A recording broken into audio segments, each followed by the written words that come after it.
if a yogi is on a glacier and it is freezing cold,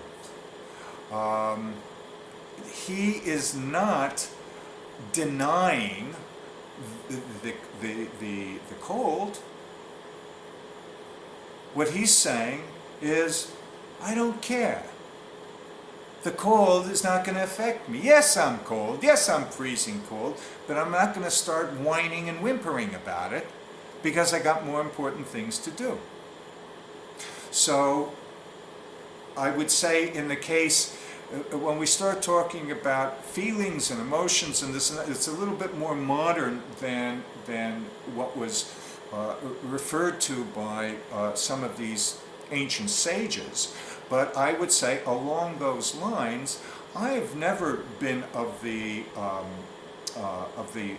mind to ignore emotions, to ignore thoughts, to try and nullify these kinds of things.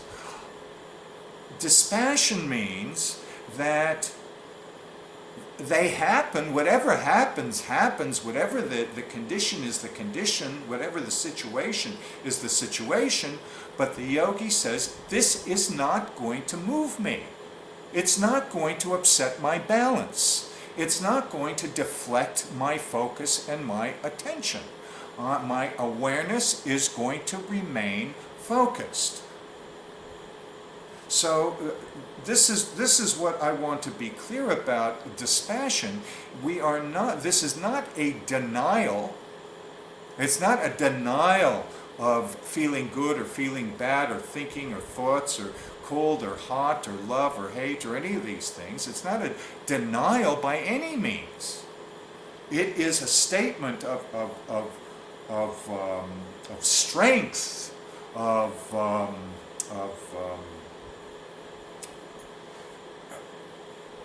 where we're not going to be affected by things. Those things are going to happen, but it's not going to move us away from our path and away from what we're doing. That's dispassion.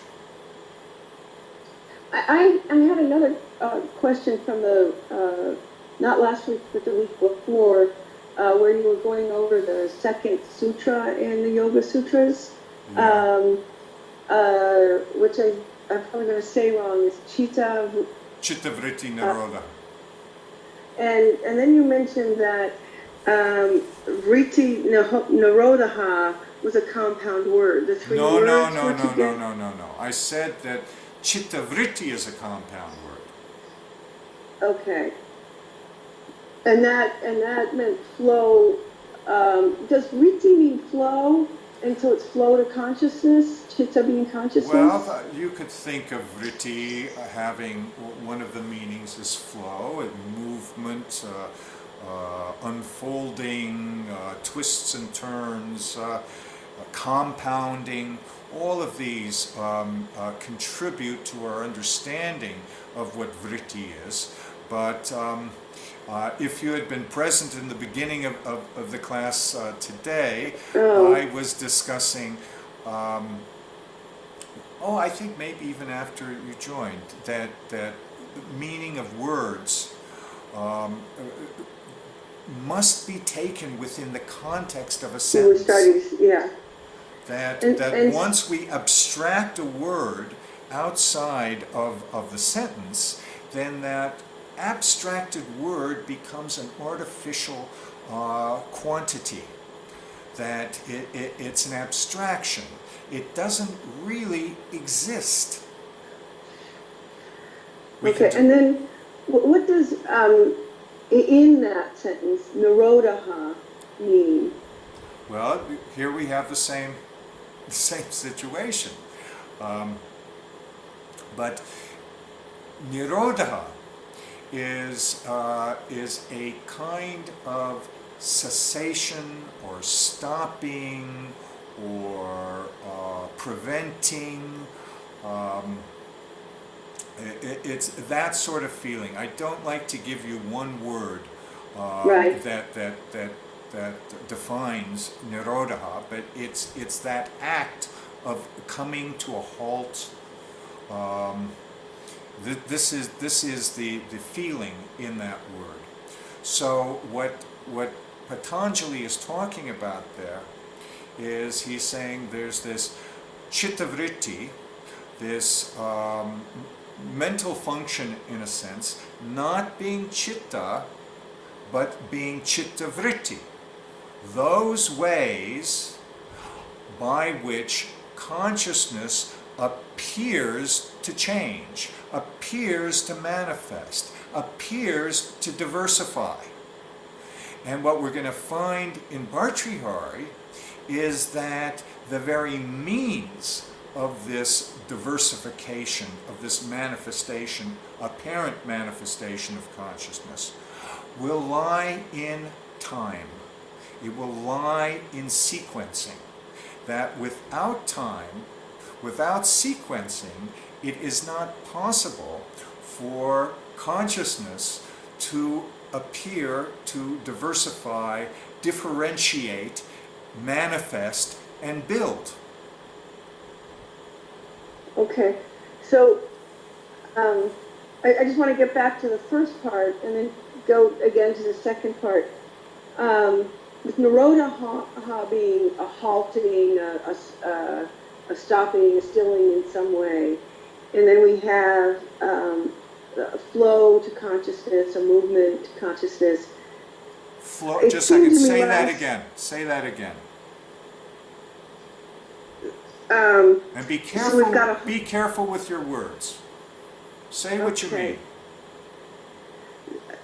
Well, what I got confused by was a couple weeks ago. It seemed to me that you were saying that the second sutra meant let your thoughts flow towards awareness, towards consciousness. I think you encourage that flow, as because opposed to halting. Listen to let your thoughts flow. Nobody is talking about thoughts. Okay. We're not talking about thoughts flowing. We're talking about consciousness. And remember also, this is not prescription.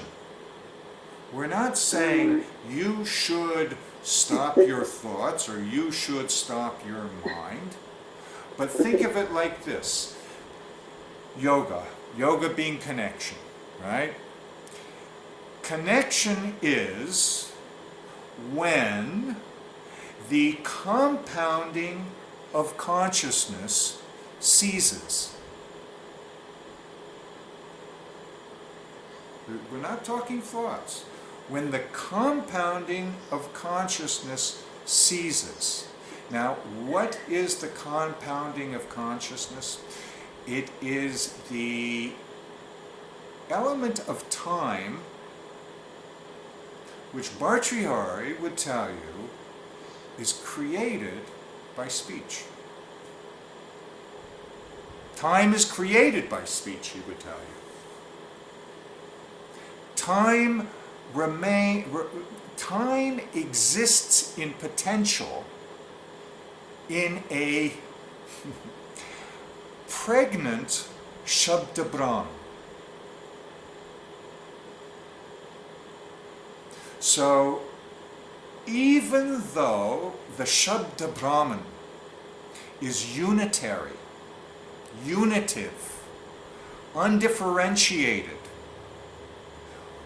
within it exists the potential of its sequencing, the potential of time entering into it, allowing language to exist. Time comes from speech. I missed what you just said because I was talking. Time comes from speech. And what was that word? Shabda Brahman? Shabda Brahman. Shabda Brahman? Yes, it means the Well, it means the speech principle itself. That which reflects consciousness. That which makes consciousness appear to differentiate. Differentiation comes with time. Without time, there is no differentiation. Everything is unitary.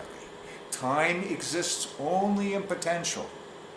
But with time enters sequence. And now the phonemes, the syllables, take on significance. They have no significance before there is the existence of time. So Babaji, Yes. in terms of speech then, if yoga then is this cessation of compounding, then could we,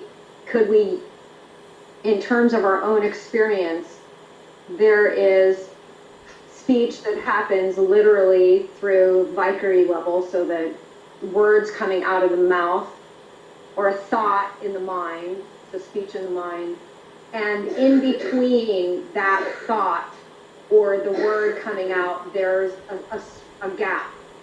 There's a space of seeming no sound. And are you saying, could you say that then yoga is, you're saying Shabda Brahma, so that that field out of which speech arises is yoga? Or that the experience of yoga is this, the field out of which speech arises?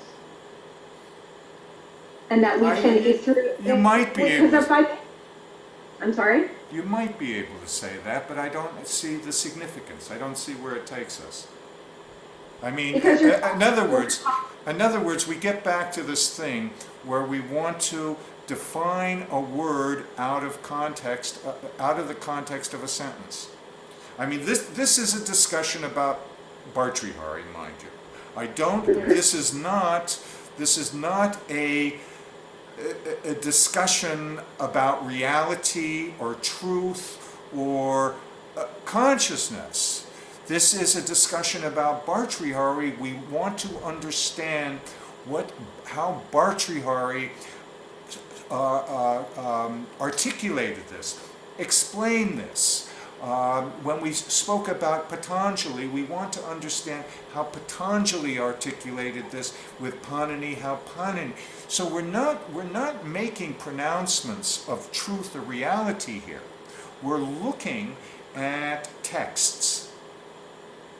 And so in the text of Bhartrihari, he would tell you that yoga doesn't exist outside of its use in a particular sentence. And that's the only place where one could say that there is meaning in that word. That if it's not in the context of a sentence, then the word becomes an abstraction and doesn't have substance to it. It doesn't have a dravya. Do you follow what I'm saying there? Phonemes, I guess the question is, in terms of the phonemes, if I'm thinking, that's why I'm saying, in terms of speech, if I'm compounding, I'm going back to Patanjali, and since I missed this class, I'm kind of inferring from what you're saying of the meaning of Bhartrihari. Bhartrihari. That the phonemes, the sounds, when they aren't compounded, I'm taking you literally. I'm taking this, what you're saying literally, meaning that sounds that compound to create words, to create sentences, to create meaning, and that is there a connection between Patanjali saying, yogas chitta vritti nirodha, meaning that it's this stopping of compounding of these like the phonemes aren't compounded. If Patanjali was making a commentary on Panini's grammar, then I'm looking at it in terms of grammar. Mm-hmm. Am I on the right track? Yeah, exactly. However, take it a few steps further, and it's the phonemes build into words. Words get prefixes and suffixes added to them. Words come in contact with other words, which are inflected. They change to suit a syntax, a grammar, and then go into a sentence which creates meaning, and according to all these grammarians and cognitive scientists, create the world. And yet, our awareness goes into the world, and it identifies with the world as opposed to consciousness itself. So if you should say, I am Michelle, look at the conflict there, that you are limiting this soul, this Atma, this pure consciousness into this concept of Michelle. So what this reversal is all about is not denying the world or closing your eyes to the world, but rather understanding that you are creating this world, you're creating this Michelle with your speech, and this is a misidentification. So if one turns this around and starts, for example, at Michelle and works backwards through the speech, one can eventually arrive at that place from where the speech arises.